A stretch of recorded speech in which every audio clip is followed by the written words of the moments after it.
Welcome to మన TV. ముందుగా headlines చూద్దాం.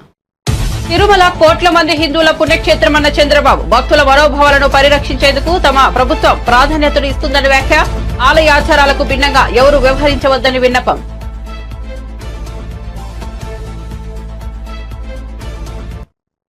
స్వామిని దర్శించుకునేందుకు మాజీ సీఎంకు హక్కు లేదా అని జగన్ ప్రశ్న. లడ్డూ అంశాన్ని డైవర్ట్ చేసే ప్రయత్నం చేస్తున్నారని మండిపాటు.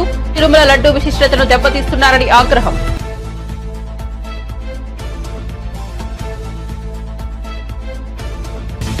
దసరా తర్వాత ఏపీకి 4 కుంకి ఏనుగులు వెల్లడించిన కర్ణాటక మంత్రి ఈశ్వర్ బి ఖండ్రే.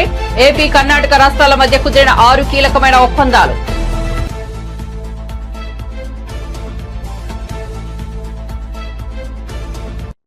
హైదరాబాద్ లోని పొంగిలేటి నివాసంలో ఈడీ రైడ్స్. మొత్తం 15 చోట్ల ఏకకాలంలో సోదాలు. ఢిల్లీ నుంచి వచ్చిన ఈడీ అధికారులు.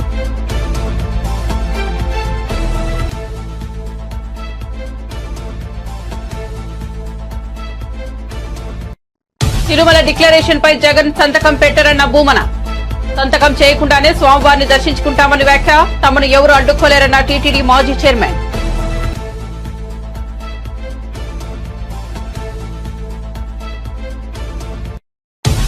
జగన్ పెళ్లి క్రైస్తవ సాంప్రదాయం ప్రకారం జరిగిందన్న ఆనం. వైఎస్ సమాధి వద్ద శివ ఉంటుందని వ్యాఖ్య. తిరుమల డిక్లరేషన్ పై జగన్ సంతకం చేయాల్సిందేనన్న ఆనం.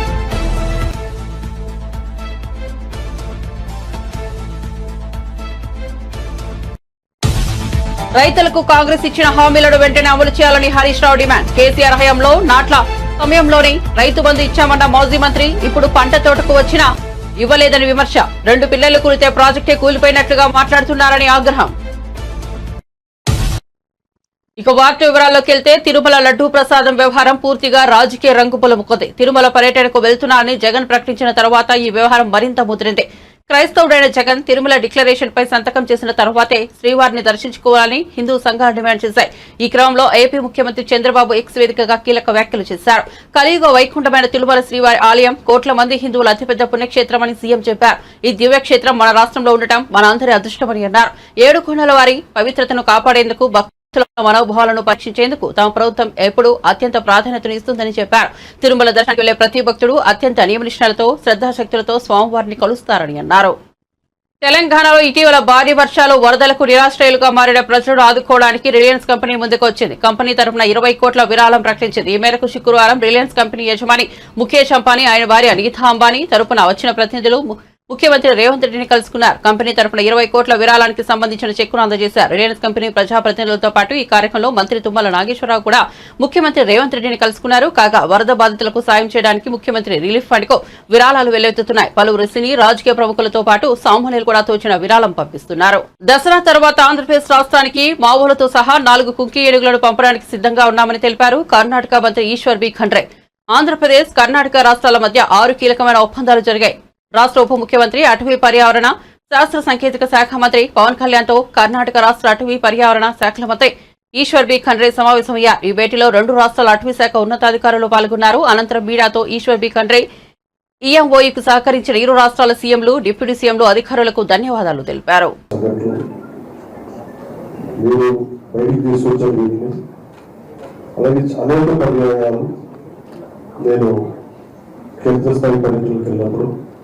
మా దృష్టికి తీసుకొచ్చారు కొన్ని సంవత్సరాలు. అందుకని విధానాన్ని ప్రాక్టికల్గా చూసినప్పుడు కొత్త ప్రభుత్వం శ్రీ నారా చంద్రబాబు నాయుడు గారి ఆధ్వర్యంలో ఉన్న ఎన్డీఏ ప్రభుత్వం అధికారంలో రాగానే నేను డిప్యూటీ సీఎంగా అటవీ పర్యావరణ శాఖ చేపట్టగానే నాకు మొట్టమొదటి చేయదలుచుకుంది పంట పొలాలని విధ్వంసం చేస్తున్న ఈ ఏనుగు సమస్య ఎలా తీర్చాలని మన పిసిసిఎఫ్ ఆంధ్రప్రదేశ్ వారిని అడిగారు, చిరంజీవి చౌదరి గారిని అడిగారు. అడిగితే ఇలాంటి బాగా ఎదుర్కోగలిగే సత్తా సమర్థత కర్ణాటక అటవీ శాఖకు ఉంది. మనం మన అప్రోచ్ చేసి కొంత సహాయం చేసే అవకాశాలు ఉన్నాయని వెంటనే మన చిరంజీవి చౌదరి గారు అని కాంటాక్టివిటీస్ ఆయన సమకాలీకులు ఉన్న అటవీ శాఖలో కర్ణాటక అటవీ శాఖకు వెళ్తే వెంటనే స్పందించి గౌరవ అటవీ పర్యావరణ శాఖ మంత్రి శ్రీ ఈశ్వర్ ఖండ్రే గారి దృష్టికి తీసుకెళ్ళగానే వెంటనే చాలా పెద్ద మనసుతోటి చాలా సాధారణంగా ఆహ్వానించి వాళ్ళు సభ్యులు రమ్మని చెప్పండి, వాళ్ళు ఏం చేయగలిగారో చేద్దామని చెప్తే వెంటనే నేను 48 గంటలు నాకు అపాయింట్మెంట్ ఇచ్చారు. లెస్ దాన్ 48 hours మొత్తం సిద్ధం చేశారు. విధానసౌధకి వెళ్ళాను. కర్ణాటకలోని విధానసౌధకి వెళ్ళి కూర్చుంటే చాలా ఆంధ్రప్రదేశ్ నుంచి మన ప్రజలందరూ తరఫున సమస్యలు వినియోగించాను. దానికి ముందే కర్ణాటక గౌరవ ముఖ్యమంత్రి శ్రీ సిద్ధరామయ్య గారి దగ్గరికి కలిశాను. వారికి కూడా తెలియజేసి వారు ఒకటే చెప్పారు, సంపూర్ణమైన మద్దతు ఉంటుంది మీకు అని చెప్పారు. శ్రీ సిద్ధరామయ్య గారి దగ్గరికి కలిశాను, వారికి కూడా తెలియజేసి వారు ఒకటే చెప్పారు, సంపూర్ణమైన మద్దతు ఉంటుంది మీకు అని చెప్పారు. అలాగే ఈశ్వర్ ఖండ్రే గారి దృష్టికి తీసుకెళ్తే ఆ రోజున చాలా పెద్ద ఎత్తున స్వాగతం పలికి చాలా ప్రేమగా ఆప్యాయంగా సమస్యలన్నీ విని సాదరంగా ఆహ్వానించి చెప్పారు. ఈ సమస్యలు ఉన్నాయంటే వెంటనే ఆయన పెద్ద ఆలోచన కూడా అలా చేయలేదు. మీరు ఇంత దూరం వచ్చారు, మేము మీకోసం చేస్తాం. సో దాంట్లో భాగంగా నేను ప్రతిపాదించింది కానీ మన అటవీశాఖ ఆంధ్రప్రదేశ్ అటవీశాఖ అధికారులు ఉన్నతాధికారులు ప్రతిపాదించింది ఇట్లా ఎలా చేద్దాం దీన్ని అంటే ఈశ్వర్ ఖండ్రే గారు ఆయనే ముందస్తుగా తెలియజేసింది ఏంటంటే ఒక ఎంఓయూ చేసుకుందాం. ఇప్పుడు దాకా దేశంలో ఇరు రాష్ట్రాల మధ్య అటవీశాఖకు సంబంధించి ఇలాంటి ఎంఓయూలు ఎప్పుడు జరగలేదు. అది ఈశ్వర్ ఖండ్రే గారు చెప్పారు, ఇప్పుడు దాకా ఎప్పుడు జరగలేదని. పొరుగు రాష్ట్రాల మధ్య ఇంటర్ డిపెండెన్స్ ఉండాలి, పరస్పర సహకారం ఉండాలి, దీన్ని ఖచ్చితంగా ముందుకు తీసుకెళ్దామని చెప్పి ఆ రోజున సమస్యలన్నీ మేము వారి దృష్టికి తీసుకెళ్ళినప్పుడు ముఖ్యంగా 6 అంశాల మీద చాలా కీలకమైన నిర్ణయాలు తీసుకున్నాం. ఒకటి, ఈ ఏనుగులు మొత్తం ఒకవైపు మన తమిళనాడు నుంచి కర్ణాటక నుంచి ఇటు కేరళ నుంచి మొత్తం ఇది ఎలిఫెంట్ కారిడార్. అది ఒకసారి తమిళనాడులో ఉన్న ఎలిఫెంట్స్ కూడా ఇక్కడికి వచ్చేస్తాయి. మనకున్నది తన రాజకీయ జీవితంలో ఇంత దుర్మార్గమైన ప్రభుత్వాన్ని ఎప్పుడు చూడలేదని వైసీపీ అధినేత జగన్ మండిపడ్డారు. మాజీ ముఖ్యమంత్రి అయిన తాను తిరుమల వెంకటేశ్వర స్వామిని దర్శించుకోవడానికి వెళ్తుంటే అడ్డుకునే ప్రయత్నం చేశారని అన్నారు. తిరుమల పర్యటన రద్దు చేసుకున్న అనంతరం జగన్ మీడియా సమావేశం నిర్వహించారు. ప్రెస్ మీట్ లో ఆయన మాట్లాడుతూ దేవుడి దగ్గరకు వెళ్తుంటే అడ్డుకునే కార్యక్రమాన్ని ఎప్పుడు చూడలేదని అన్నారు. జగన్ తో పాటు వెళ్లేందుకు అనుమతి లేదంటూ వైసీపీ నేతలకు నోటీసులు ఇచ్చారని దుయ్యబట్టారు. ఇది రాక్షస రాజ్యం కాదా అని ప్రశ్నించారు. లడ్డూ అంశాన్ని డైవర్ట్ చేసేందుకే ఇలా చేస్తున్నారని అన్నారు. 100 రోజుల ప్రభుత్వ పాలన వైఫల్యాల నుంచి ప్రజలను డైవర్ట్ చేసేందుకు ప్రయత్నిస్తున్నారని మండిపడ్డారు. ఆశ్చర్యం ఏమిటంటే తెలుసా, ఈ మాదిరిగా వైఎస్ఆర్సీపీకి సంబంధించిన కార్పొరేటర్లకు, ఈ మాదిరిగా వైఎస్ఆర్సీపీకి సంబంధించిన నాయకులకు, ఈ మాదిరిగా వైఎస్ఆర్సీపీకి సంబంధించిన అనేక మంది శ్రేణులకు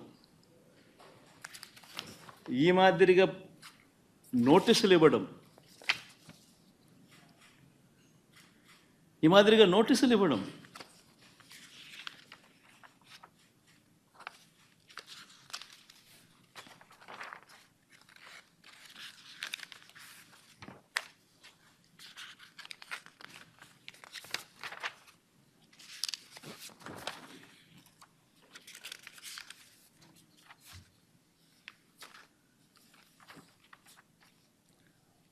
నోటీసులో ఏమని రాస్తారు,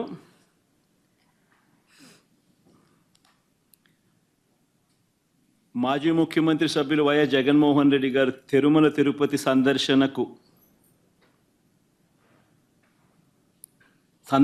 ఉన్నందున సదరు కార్యక్రమానికి అనుమతి లేనందున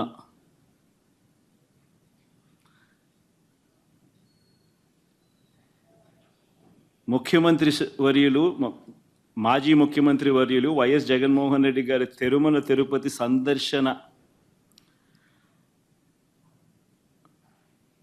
సందర్శనకు సదరు కార్యక్రమానికి అనుమతి లేనందున మీ ఆధ్వర్యంలో కార్యకర్తలతో మరియు మీ సొంత వాహనాలలో బయలుదేరి తిరుపతికి చేరుకుని వారు నిర్వహించే కార్యక్రమంలో పాల్గొంటారని సమాచారం.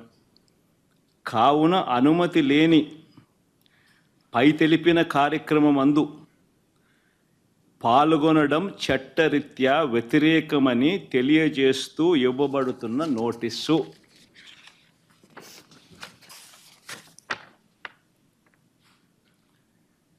ఒక రాష్ట్ర మాజీ ముఖ్యమంత్రి జగన్మోహన్ రెడ్డి అనే వ్యక్తి, ఒక రాష్ట్ర మాజీ ముఖ్యమంత్రి అయిన జగన్మోహన్ రెడ్డికి తిరుమల తిరుపతి దేవస్థానంలో దేవుడిని దర్శించుకునేందుకు వెళ్తాను అనంటే, వెళుతున్న నేపథ్యంలో మీకు పర్మిషన్ లేదు,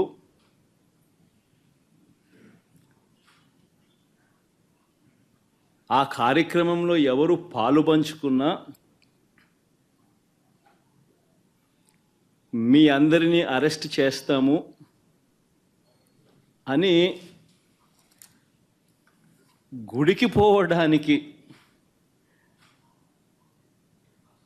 పోతా ఉంటే నోటీసులు ఇస్తూ ఉన్నారు. నిజంగా ఆలోచన చేయమని అడుగుతా ఉన్నా. ఏ ప్రపంచంలో ఉండం? రాక్షస రాజ్యం కాదా ఇదని అడుగుతా ఉన్నా.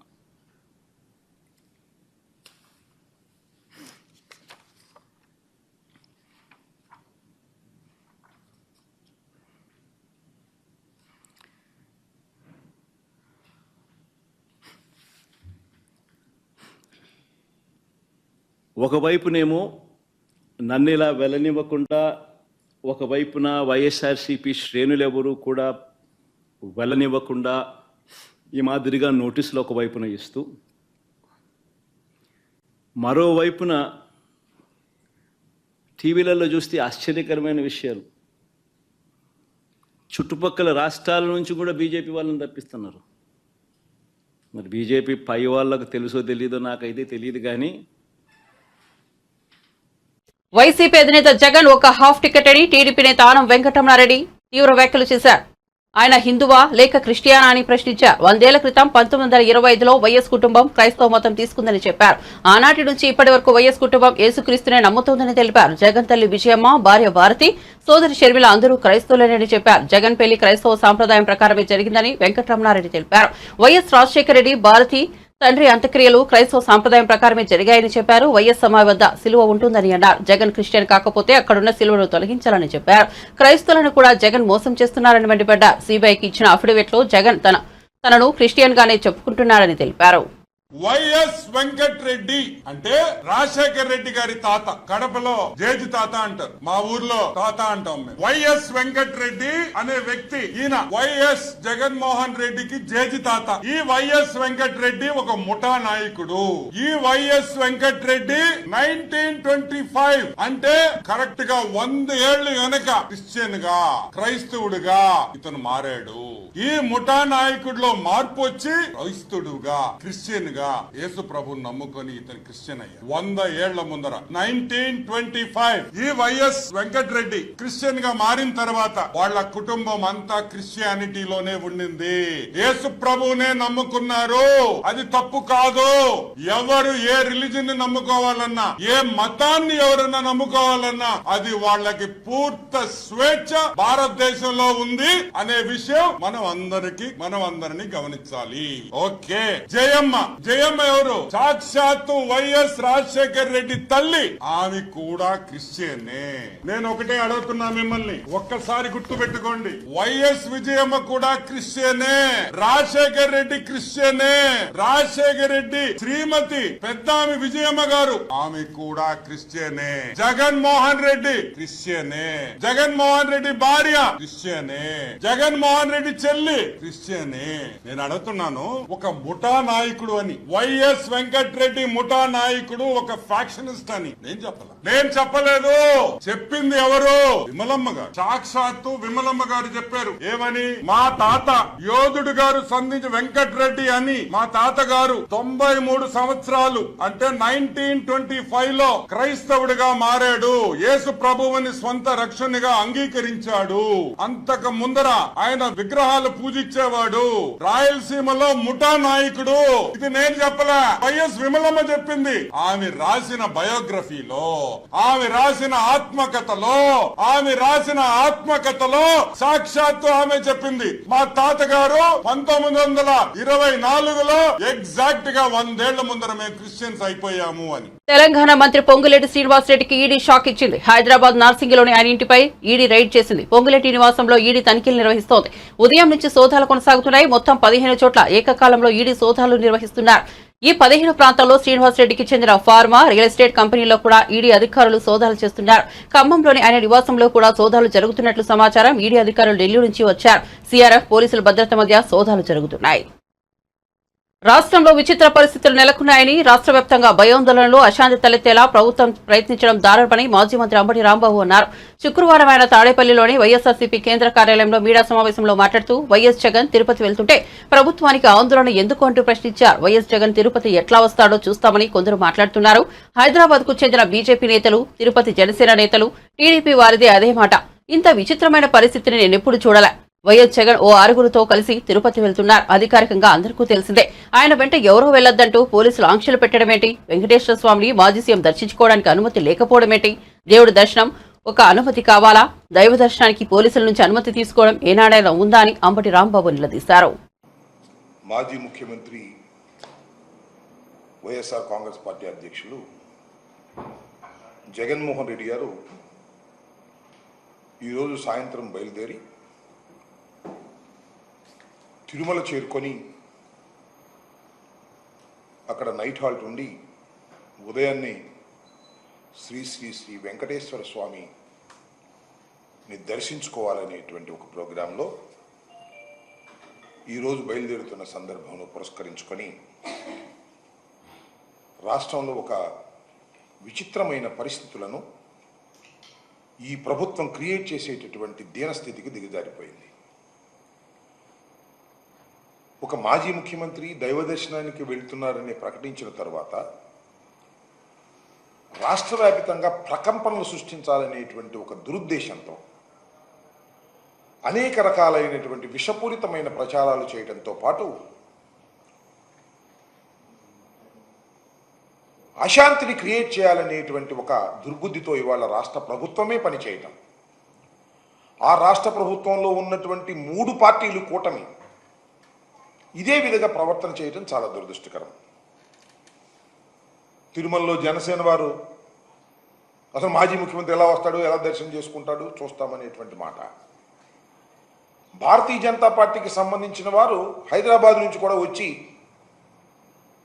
ఇక్కడే కూర్చొని జగన్మోహన్ రెడ్డి గారిని మేము అడ్డుకుంటాం, కొండ మీదకి ఎలా వెళ్తాడు అనేటువంటి మాట.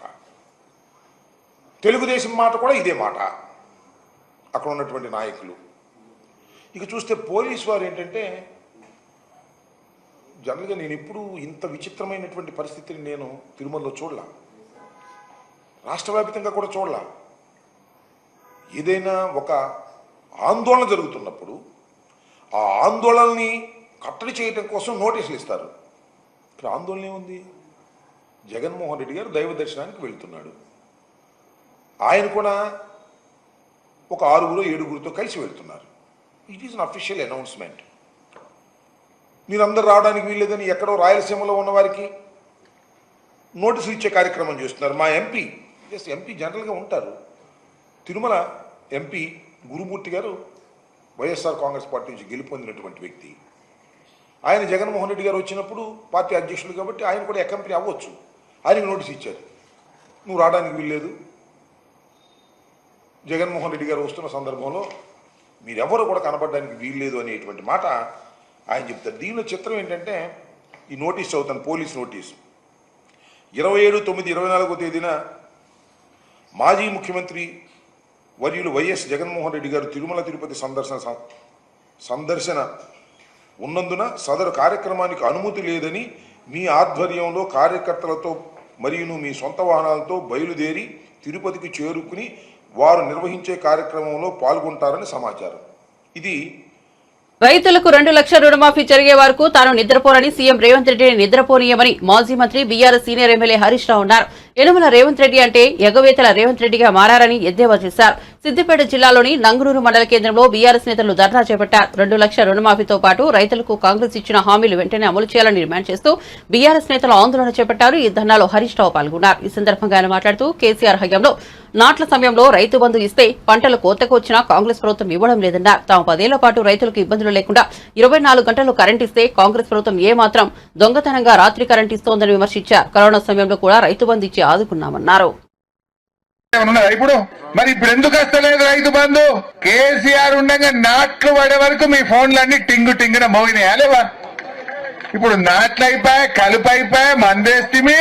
ఇక రేపు మాపు కోతకు రాబట్టే దసరా పండుగ దగ్గరికి వస్తుంది కానీ రైతు బంధు పైసలు మాత్రం రేవంత్ రెడ్డి ఎత్తలేడు. వేసిండా? మాటలు మాత్రం కోటలు దాటుతున్నాయి. మాట్లాడమంటే అన్ని వంకర మాటలు మాట్లాడతాడు. మరి రైతు బంధు ఎందుకు ఎత్తలేడు? ఏం చెప్పిందప్పుడు? కేసీఆర్ ఉండగా మొదలు 4,000 ఇచ్చిండు, మళ్ళా గెలిస్తే 5 ఇస్తా అంటే 5 ఇచ్చిండు, మళ్ళా గెలిస్తే 8,000 చేస్తా అన్నాడు. కానీ గెలిస్తే మనం చేద్దాం. కానీ వీళ్ళు గెలిచిండ్రు 7,500 ఇస్తా అన్నారు. ఇవాళ ఇప్పటి వరకు సప్పులు లేదు. పోయిన యాసంగిలా 5,000 ఇచ్చిండు, 2,500 ఎగబెట్టిండు. ఈ వానకాలం ఇస్తాము అన్నారు. ఈ వానకాలం 7,500 లేదు, 5,000 కూడా లేదు. ఆయనతో 5,000 కూడా రాలేదు. రైతు బంధు వల్లేదని 3 పైసల మిత్తికి తెచ్చినా అని మా దుర్గారెడ్డి గారు బాధపడబట్టే. ఇంకొకరు 2 రూపాయల మిత్తికి తెచ్చినా అన్నాడు. యాదగిరి 2 రూపాయల మిత్తికి తెచ్చినా అన్నాడు. నువ్వు రైతు బంధు అయ్యాక ఇలా అప్పుల పాలు చేస్తున్నాడు రైతుల్ని. ఇవాళ కేసీఆర్ ఉండగా వస్తే ఇంత దున్ననీకి ట్రాక్టర్ కిరాయకో, మందు బస్తాలకో, కలుపు మందం ఇంత ఆసరైండు మన కేసీఆర్. వీళ్ళేంది ఏదో ఒక కుంటి సాకులు చెప్పి, అబద్దాలు చెప్పి ఇప్పటిదాకా రైతు బంధు పైసలు కూడా ఇవ్వట్లేదు. ఏమైంది? కరోనా వచ్చిన కష్టకాలంలో కేసీఆర్ ఇస్తాడెట్లా? ఇప్పుడు అంత మంచిగా ఉన్నప్పుడు రేవంత్ రెడ్డి ఇయ్యడెట్లా? ఇది న్యాయమా అని నేను అడుగుతున్నా. ఇది మోసం చేయడం కాదా? రాష్ట్రంలో రైతుల్ని ఆగం చేయడం కాదా? కేసీఆర్ ఒక్కసారి ఇచ్చిండా? 11 సార్లు ఇచ్చిండు. 11 సార్లు రైతు బంధు ఇచ్చిండు. టైం మీద ఇచ్చిండు. ఇంకో పని ఆపుకున్నాడు, ఇంకో పద్దు ఆగబట్టుకున్నాడు. కానీ రైతుకు మాత్రం తిప్పలు పెట్టలే. అది ఎరువు బస్తాలైనా, కరెంట్ అయినా, రైతు బంధు అయినా, ఊరూరికి కొనుగోలు కేంద్రాలు పెట్టి ఒక్క గింజ లేకుండా టైం మీద వడ్లు కొనుడైనా, వడ్ల పైసలు 3 వద్దులలో వేసుకుంటా మిమ్మల్ని కాపాడుకోలే. వడ్లు కొంటే 3 వద్దులలో పైసలు వేసిండు కేసీఆర్. ఎక్కడ కూడా రైతుకు ఇంత ఇబ్బంది రానియలేదు. ఇంత కేసీఆర్ వచ్చినాకనే రైతుల భూముల విలువలు పెరగలే.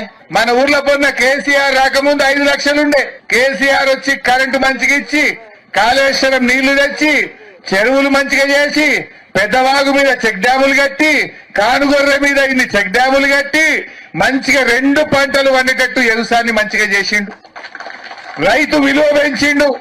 ఆ దెబ్బకు రైతు చేతిలో ఉండే భూమి విలువ పెరిగింది. 5 లక్షలున్న భూమి నంగునూరు మండలంలో ఏ ఊర్లో పోయినా 25 లక్షలు 30 లక్షలకు ఎకరం అయ్యేటట్టు చేసిండా లేదా కేసీఆర్? ఇప్పుడు కాంగ్రెస్ వాడు వచ్చినాక కొండ్రోడే లేడు. ఇంత లగ్గం ఉన్నదనో, ఏదన్నా ఆపద పడ్డదనో, ఓ అద్దపిగడు అమ్ముకుందామంటే కూడా మరి కూడా చూస్తలేడు.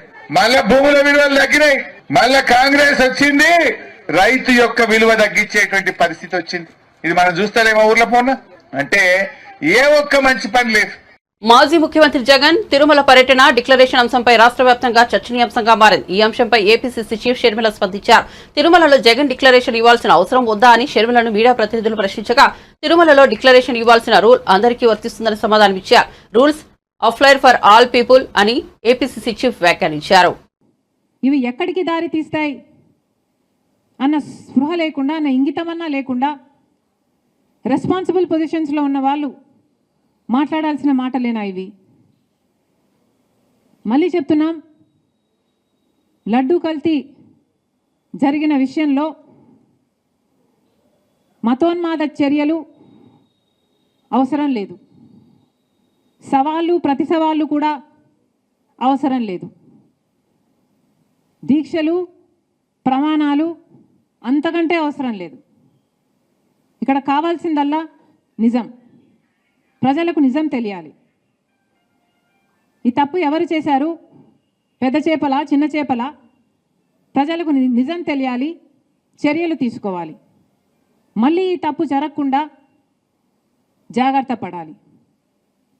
అది మానేసి ఇలా నీచమైన మత రాజకీయాలు చేయడం చాలా దుర్మార్గం. మేము దీనికి వ్యతిరేకం. కాంగ్రెస్ పార్టీ ఒక సెక్యులర్ పార్టీ. కాంగ్రెస్ పార్టీ రాజ్యాంగాన్ని గౌరవించే పార్టీ.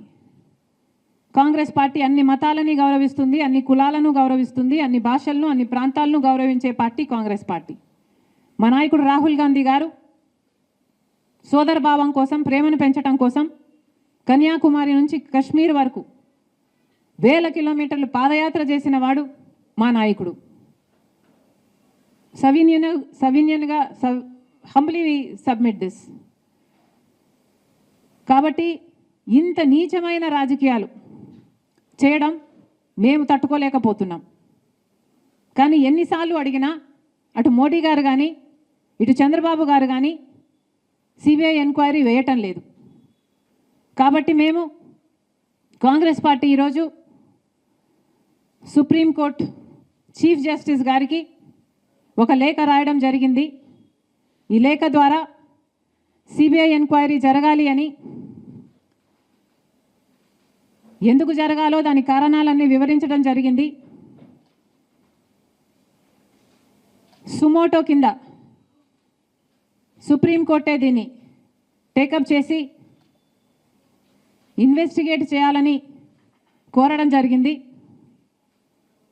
ఒకవేళ సిబిఐ ఎంక్వైరీ ఏ కారణం చేతైనా వీలు కాకపోతే మన రాష్ట్రం చేస్తున్న ఈ సిట్ ఇన్వెస్టిగేషన్ను సుప్రీంకోర్టు స్వయంగా మానిటర్ చేయాలని కోరటం జరిగింది.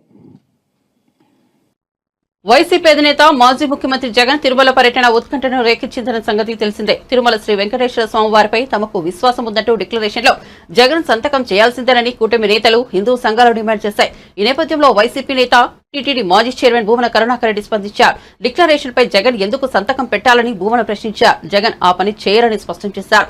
సంతకం చేయకుండానే శ్రీవారిని దర్శించుకుంటామని చెప్పారు. తమను ఎవరూ అడ్డుకోలేరని అన్నారు. మరోవైపు చివరి క్షణంలో తిరుమల పర్యటనను జగన్ రద్దు చేసుకోవడం గమనార్హం. చంద్రబాబు నాయుడు గారు హిందువులనందరూని ఆకర్షించటానికి నెయ్యిలో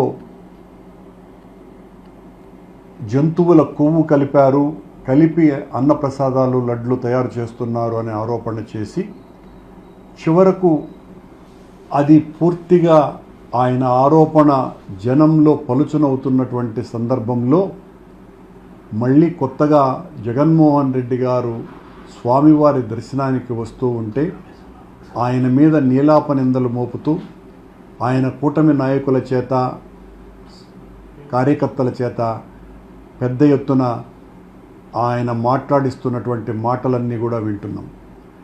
ఆలయ అధికారులు ఒక్కరు కూడా నోరు మెదపకుండా ఉంటే కూటమి నాయకులు చంద్రబాబు నాయుడు గారే అన్నీ మాట్లాడేస్తున్నారు. నీ విషయంలో కల్తీ విషయం కూడా టీటీడీ ఈఓ ఏమాత్రము స్పందించకుండా ఉంటే సాక్షాత్తు ముఖ్యమంత్రి గారే మాట్లాడడం జరిగింది.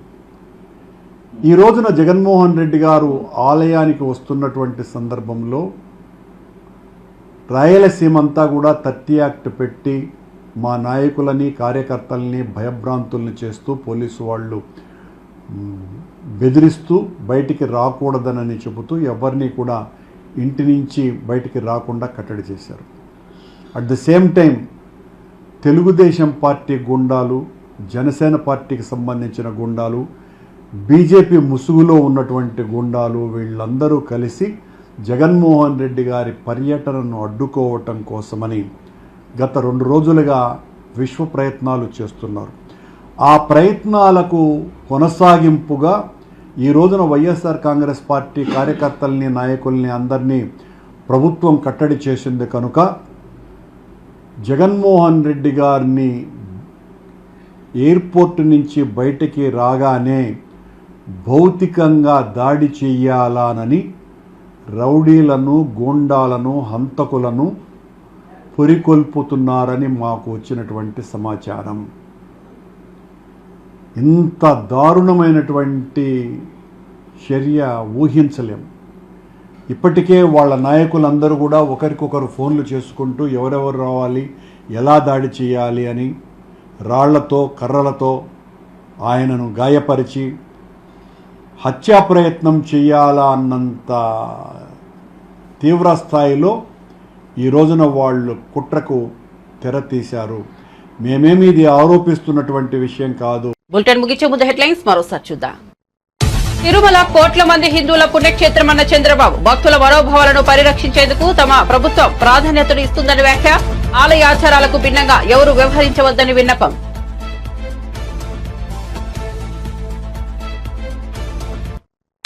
స్వామిని దర్శించుకునేందుకు మాజీ సీఎంకు హక్కు లేదా అని జగన్ ప్రశ్న. లడ్డూ అంశాన్ని డైవర్ట్ చేసే ప్రయత్నం చేస్తున్నారని మండిపాటు. తిరుమల లడ్డూ విశిష్టతను దెబ్బతీస్తున్నారని ఆగ్రహం.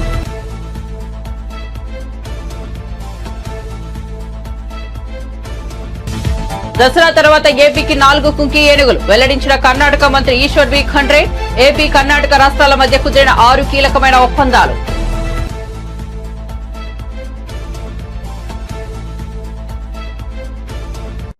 హైదరాబాద్ లోని పొంగిలేటి నివాసంలో ఈడీ రైడ్స్. మొత్తం 15 చోట్ల ఏకకాలంలో సోదాలు. ఢిల్లీ నుంచి వచ్చిన ఈడీ అధికారులు.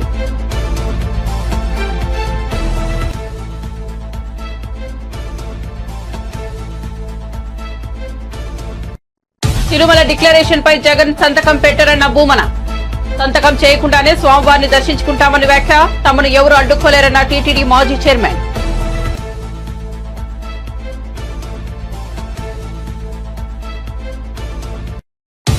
జగన్ పెళ్లి క్రైస్తవ సాంప్రదాయం ప్రకారం జరిగిందన్న ఆనం. వైఎస్ సమాధి వద్ద శివ ఉంటుందని వ్యాఖ్య. తిరుమల డిక్లరేషన్ పై జగన్ సంతకం చేయాల్సిందేనన్న ఆనం.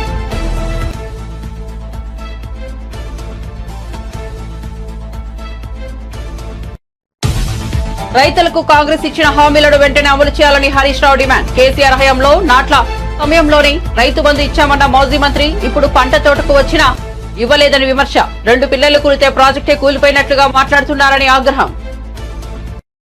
మరిన్ని అప్డేట్స్ కోసం చూస్తూనే ఉండండి మన టీవీ.